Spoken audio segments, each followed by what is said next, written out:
As I was ready to head to bed last night around 2:30 a.m., Woj dropped the Woj bomb to end all Woj bombs.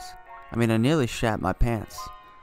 The Clippers and the Sixers agreed to trade Tobias Harris, Boban Marjanovic, and Mike Scott for Landry Shamet, Wilson Chandler, Mike Muscala, a 2020 Sixers first round pick, a 2021 unprotected first round pick originally from the Miami Heat, and 2 second round picks. Now, before analyzing every single detail of the trade, let me just say that this makes the Sixers the clear favorite in the East. Giving up 4 draft picks just makes the Sixers' philosophy even more obvious. They want to win now, not later. The 2 second rounders and the 2020 first round pick are really no big deal on paper, as second rounders are often a crapshoot, and the Sixers should have a late first rounder in 2020 unless things go terribly wrong.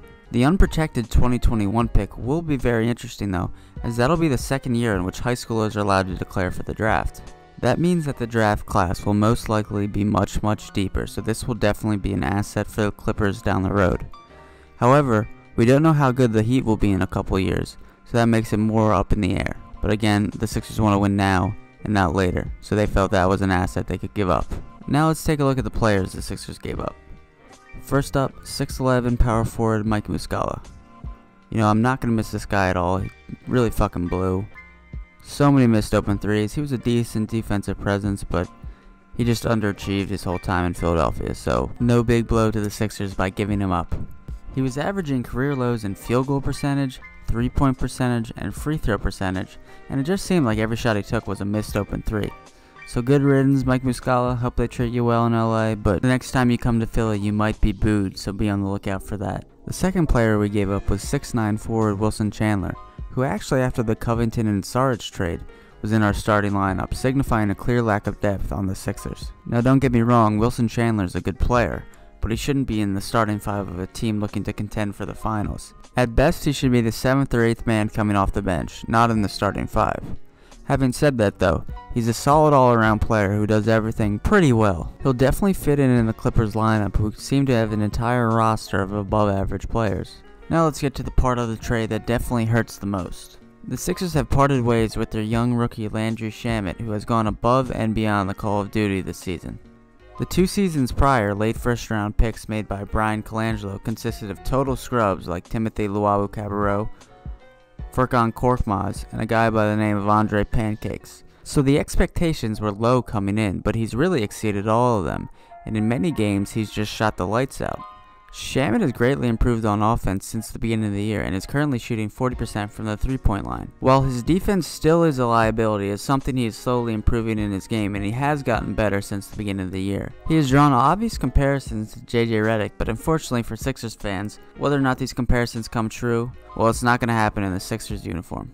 Now the first guy the Sixers got in this trade is a guy by the name of Mike Scott, who I remember fondly having on my fantasy team when he used to play for the Atlanta Hawks. Although he hasn't seen that much action this year on the Clippers, he is still a very decent role player. Standing at about 6'8", he's a solid defender coming off the bench, who can guard the perimeter almost as well as he can guard the paint. Currently averaging about 14.4 minutes per game when he played for the Clippers. Look for that to increase as he slowly eases into Mike Muscala's old role. Muscala was averaging about 20 minutes per game for the Sixers this year. Now this next player, yes. One Boban Marjanovic, one of the most underrated pieces of this trade. For the last few years, the Sixers have struggled trying to find a true, physical backup 5 for Joel Embiid. Players who tried to fit the bill of the Sixers for the last few years as a 5 who didn't really work out consist of guys like Nerlens Noel, Rashawn Holmes, Jahlil Okafor, Amir Johnson, and even Muscala sometimes. Not saying they're bad players, but they just weren't centers. When Embiid got off the court, a clear physical 7-foot presence was taken away. Well, worry no more, because the Sixers have acquired Boban in this deal, who is currently the tallest player in the NBA at 7'3". His defense in the paint is very good, but his perimeter defense is basically non-existent. Do I need to explain that? The guy's 7'3", he's huge, he's not going to be moving out to the perimeter to stop 3-point shots. That being said, Brett needs to use him accordingly. If the other team is playing small ball, then Boban's probably not the guy you want on the court. If they're playing a more physical, tougher brand of basketball that involves scoring in the paint, then Boban's definitely the guy you want out there. He's currently the most efficient player in NBA history, so I'm excited to have him. But I would also like to note that he doesn't play that many minutes per game due to his sheer size. Luckily for the Sixers though, the day of minute restrictions on Joel Embiid are long gone, so that's not going to be as big of a factor as it once was. So Marjanovic just needs to be used when he's needed. And finally, the most important part of this trade, Tobias Harris. A man who should have been an all-star in the West, if not for the usual league corruption that caused an undeserving Klay Thompson to become one. This is a guy who helped lead the Clippers to the first place spot a few months into the season. Tobias Harris was always solid in previous years playing for the Magic and the Pistons, but has really hit his stride with the Clippers. There's no doubt in my mind he's a top 30 NBA player and is probably one of the more underrated players in the league. He is currently averaging career highs in the following categories: 3-point percentage, free throw percentage, field goal percentage, assists per game, rebounds per game, and points per game, to name a few. Now, adding Tobias to the Sixers means that the Sixers now have four top 30 NBA players. No other team in the East has more than two. But Tobias Harris can pretty much do it all as the 4 on your team. One thing he's notably improved this past year was his 3-point percentage. He went from 30% last year to 42% this year, which is, that's almost Klay Thompson numbers, folks. And while I do believe that this trade made the Sixers much better, it doesn't address one issue that has been nagging the Sixers all year. That is, of course, the guys coming off the bench. The Sixers lineup currently consists of Boban, Mike Scott, TJ McConnell, Amir Johnson, Furkan Korkmaz, who by the way will be the first shooting guard off the bench, Jonah Bolden, and Shake Milton, who actually just broke his finger. That's not the most reassuring bench in the world.